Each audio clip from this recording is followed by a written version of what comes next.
Hello friends, आज की कहानी का शीर्षक है धैर्य की परख। किसी गांव में एक सद्गृहस्थ रहते थे। पति, पत्नी और पुत्र, तीनों प्राणियों का वह परिवार बड़ा ईश भक्त था। यूं जीवन चल रहा था कि एक बार उनका पुत्र अस्वस्थ हो गया। माता पिता ने पुत्र की सब प्रकार से चिकित्सा कराई, किंतु रोग शांत होने की अपेक्षा बढ़ता ही चला गया। पति अपने कार्य से घर से बाहर भी रहता था। उस अवस्था में पत्नी अकेली पुत्र के साथ रहती थी। ऐसे ही एक दिन पति बाहर गया हुआ था कि पुत्र का रोग उस दिन अचानक ही भयंकर रूप ले बैठा और उसने उसके प्राण ही हर लिए। पत्नी किम कर्तव्य विमूढ़ हो गई। माँ आखिर थी तो माँ ही। उसे मर्मांतक वेदना हुई, किंतु शांति से, धैर्य से उसने सब सहा। उसके पति के घर आने का समय हो रहा था। अभी पति के लिए खाना भी बनाना था। पुत्र के प्राणहीन शरीर पर उसने चादर तान दी और स्वयं भोजन बनाने में लग गई। नियत समय पर पति घर आया।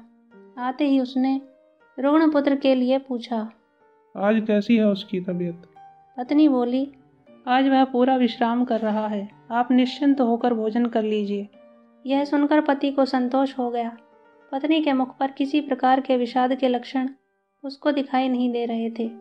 उसको विश्वास सा हो गया कि जिस पुत्र की माता स्वयं इस प्रकार से विश्वास पूर्वक कह रही है, उसकी उसको क्या चिंता करनी।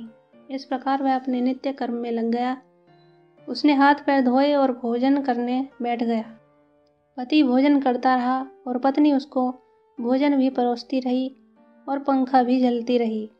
पति का भोजन जब लगभग समाप्त होने को था, तब उसकी पत्नी ने बड़ी चतुराई से उससे कहा, सुनिए, मेरी अमुक पड़ोसिन ने मुझसे बहुत पहले एक बर्तन मांगा था। अब तक उसने लौटाया नहीं। मैं जब जब भी उससे बर्तन लौटाने के विषय में बात करती हूँ तो वह बर्तन तो नहीं लौटाती, उल्टे रोना, चिल्लाना और उलाहना देती रहती है। यह सुनकर पति को हंसी आ गई। उसके मुख से सहसा निकल गया, पागल है वह स्त्री। दूसरे से ली हुई उसकी वस्तु को वापस लौटाने में रोने चिल्लाने का क्या काम? बड़ी नासमझ लगती है।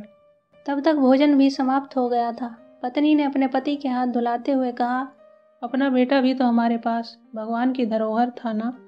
पति ने उसके मुख की ओर देखा, जैसे आश्चर्य व्यक्त कर रहा हो। पत्नी ने बात आगे बढ़ाते हुए कहा, प्रभु ने आज उसे वापस ले लिया है। अब इसमें हम रो चिल्लाकर क्यों मूर्ख बने? पति ने पुनः पत्नी की ओर देखा। यह देखकर उसे आश्चर्य हो रहा था कि बात करते हुए उसकी पत्नी की आंखों में कहीं एक बूंद भी आंसू की दिखाई नहीं दे रही थी। लगता था जैसे किसी प्रकार का शोक संताप उसको है ही नहीं। पति ने उसी धैर्यपूर्वक कहा, देवी, तुम ठीक ही कह रही हो। उसने अपनी पत्नी से भोजन करने का आग्रह किया और उसको रसोई में भेजकर स्वयं पुत्र की अंतिम क्रिया की तैयारी में जुट गया।